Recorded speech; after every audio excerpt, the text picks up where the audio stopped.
நம்ம தல அஜித் நடிப்புல கடந்த பொங்கலுக்கு வெளியான படம் தான் விஸ்வாசம். இந்த படம் இப்போ ஒரு பெரிய பிளாக் பஸ்டர் மூவியா மாறி இருக்கு. அந்த அளவுக்கு இந்த படத்துக்கு ஃபேமிலி ஆடியன்ஸ் மத்தியில ஒரு மிகப்பெரிய வரவேற்பு கிடைச்சது. தியேட்டர்ல ரொம்ப சக்சஸ்ஃபுல்லா போயிட்டு இருக்கு. இந்த படத்துக்கு அப்புறமா நம்ம தல அஜித் டைரக்டர் ஹெச் வினோத் இயக்கத்துல போனி கபூர் ப்ரொடக்ஷன்ல தல 59 படத்துல நடிக்க போறாரு. இந்த படத்துக்கான ஷூட்டிங்கை ஏற்கனவே சென்னையில ஸ்டார்ட் பண்ணிட்டாங்க. இந்த நிலையில நம்ம தல அஜித்தோட வீடியோ ஒன்று சோஷியல் மீடியா ஃபுல்லா வைரலா பரவிட்டு வருது. பேட்மிண்டன் கோச்சிங்கை முடிச்சுட்டு நம்ம தல அஜித் நடந்து போகும்போது ஃபேன்ஸ் அவர்கிட்ட ஆட்டோகிராஃப் வாங்குறதுக்காக வராங்க. இந்த வீடியோ தான் இப்ப சோஷியல் மீடியா ஃபுல்லா வைரலா பரவிட்டு வருது. தல அஜித் அந்த வீடியோல ஒயிட் அண்ட் ஒயிட் காஸ்டியூம்ல பாக்கிறதுக்கு செம லுக்கா இருக்காரு. சைடுல பாத்தீங்கன்னா ஒரு ஜிம் பேக் அப்படின்னா ஒரு ஸ்போர்ட்ஸ் பேக் மாதிரி வச்சிருக்காரு.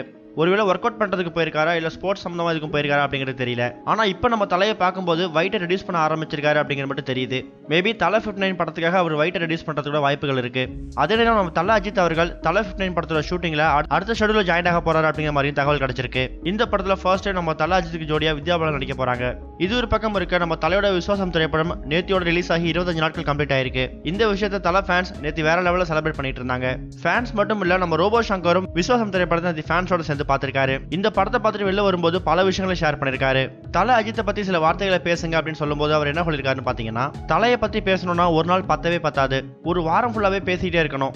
ஏன்னா தல அஜித் மாதிரி பியூரான ஹார்ட் இருக்கிற ஒரு மனுஷனை நான் பார்த்ததே கிடையாது அப்படிங்கிற மாதிரி சொல்லியிருக்காரு.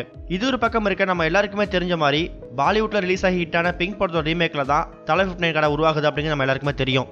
இந்த படம் தல அஜித்தோட பர்த்டேவா இருக்கக்கூடிய மே 1ஆம் தேதி ரிலீஸ் ஆகும் அப்படிங்கிற மாதிரி சொல்லப்பட்டிருக்கு. இந்த படத்துல தல அஜித் வெறும் 14 நாட்கள் மட்டும் தான் நடிக்க போறாராம். அவரோட கேரக்டருக்கு அவ்வளவுதான் போர்ஷன்ஸ் இருக்கு அப்படிங்கிற மாதிரி சொல்லப்பட்டிருக்கு. தல அஜித்துக்காக கொஞ்சம் எக்ஸ்டெண்ட் பண்ணலாமா அப்படிங்கிற மாதிரியும் யோசனை பண்ணிருக்காங்க. அப்படி பண்ணா ஷூட்டிங் டிலே ஆகும் அப்படிங்கிற மாதிரியும், சொன்ன தேதிக்கு படம் கண்டிப்பா மே 1ஆம் தேதி ரிலீஸ் ஆகும் அப்படிங்கிற மாதிரியும் நெருங்கிய வட்டாரத்துல தகவல் கிடைச்சிருக்கு. இந்த தல 59 படத்துல மறந்த ஸ்ரீதேவியோட மகள் ஜான்வி கபூர் ஒரு சிறப்பு தோற்றத்தில் நடிக்க போறாங்க அப்படிங்கிற மாதிரியும் தகவல் கிடைச்சிருக்கு. இந்த செய்தி உண்மையா இருந்தா ஜான்வி கபூருக்கு இதுதான் தமிழ்ல முதல் திரைப்படம். இந்த நியூஸை பத்தி நீங்க என்ன நினைக்கிறீங்கன்னு உங்களுடைய கருத்துக்களை கமெண்ட்ல போஸ்ட் பண்ணுங்க. இந்த வீடியோ உங்களுக்கு பிடிச்சிருந்தா லைக் பண்ணுங்க, ஷேர் பண்ணுங்க. கனெக்டிங் டிவியோட அப்டேட் தெரிஞ்சுக்கிறதுக்கு சேனலை சப்ஸ்கிரைப் பண்ணுங்க. இதுவரைக்கும் கனெக்டிங் டிவிக்கு சப்ஸ்கிரைப் பண்ணனா மறக்காம சப்ஸ்கிரைப் பண்ணிக்கங்க. உடனடி அப்டேட்ஸ் பெறுவதற்கு நோட்டிபிகேஷன் பெல்லையும் கிளிக் பண்ணிக்கங்க.